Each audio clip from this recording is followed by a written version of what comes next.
زمزم کے کنویں کی ملکیت حاصل کرنے کے علاوہ عبد المطلب کی زندگی کا دوسرا اہم واقعہ ابرہہ کا بیت اللہ پر حملہ ہے۔ تاریخ میں اس کو واقعہ فیل کے نام سے یاد کیا جاتا ہے۔ ابرہہ ایک عیسائی سردار تھا۔ شاہ حبشہ نجاشی کی طرف سے یمن کا حاکم تھا۔ اس نے دیکھا کہ اہل عرب حج کے لیے مکہ مکرمہ جاتے ہیں اور خانہ کعبہ کا طواف کرتے ہیں، تو اس نے عیسائی مذہب کے نام پر یمن کے شہر صنعاء میں ایک عالیشان گرجا بنوایا۔ عرب میں اس گرجا کی خبر مشہور ہو گئی۔ قبیلہ کنانہ کا ایک آدمی وہاں گیا اور گرجا میں گندگی پھیلا کر بھاگ آیا۔ ابرہہ نے غصے میں آ کر قسم کھائی کہ کعبے کو ڈھا کر دم لے گا۔ چنانچہ وہ ایک لشکر جرار لے کر مکہ مکرمہ کی طرف روانہ ہوا۔ راستے میں عرب کے جس قبیلے نے بھی مزاحمت کی، ابرہہ نے اسے تہہ تیغ کر ڈالا، یہاں تک کہ وہ مکہ معظمہ کے قریب پہنچ گیا۔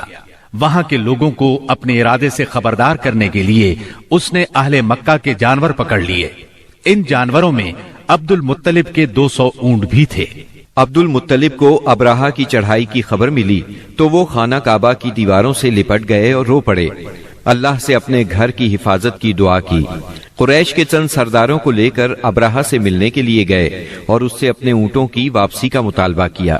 ابرہہ ان کی بات سن کر حیران ہوا اور بولا، تم نے اپنے اونٹوں کی واپسی کی تو بات کی، کعبے کے متعلق ایک لفظ بھی نہیں کہا۔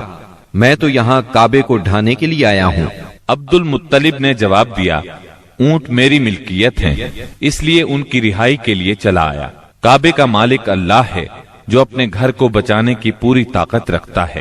ابرہہ نے ان اونٹوں کی واپسی کا حکم دے دیا۔ یہ اپنے اونٹ لے کر مکہ معظمہ واپس آ گئے۔ 60-70 ہزار کا لشکر تھا اور اس میں 9 یا 13 ہاتھی تھے۔ اس لشکر نے آخر مکے پر چڑھائی کی۔ لشکر مکے کے نزدیک پہنچا تو محمود نامی ہاتھی نے مکے میں داخل ہونے سے انکار کر دیا اور وہیں بیٹھ گیا۔ ایسے میں اچانک باہر قلزم کی طرف سے پرندوں کا ٹڈی دل نظر آیا۔ ان کے پنجوں اور چونچوں میں کنکریاں تھیں۔ جن سپاہیوں پر وہ کنکریاں پڑتی ان کے اعضاء کٹنا شروع ہو جاتے۔ ان کنکریوں کے گرنے سے ابرہہ کی فوج اور ہاتھیوں کا جو حشر ہوا وہ بلا شبہ تاریخ عالم کا ایک نہایت حیرت ناک باب ہے۔ خود ابرہہ مشکل سے گرتا پڑتا صنعاء تک پہنچا اور نہایت دردناک عذاب میں گرفتار ہو کر یمن میں مرا۔ عربوں کے ہاں اس سال کو عام الفیل کہتے ہیں۔ ایک مدت تک یہی تقویمی سال شمار ہوتا رہا۔ قرآن کریم میں یہ واقعہ سورہ فیل میں بیان ہوا۔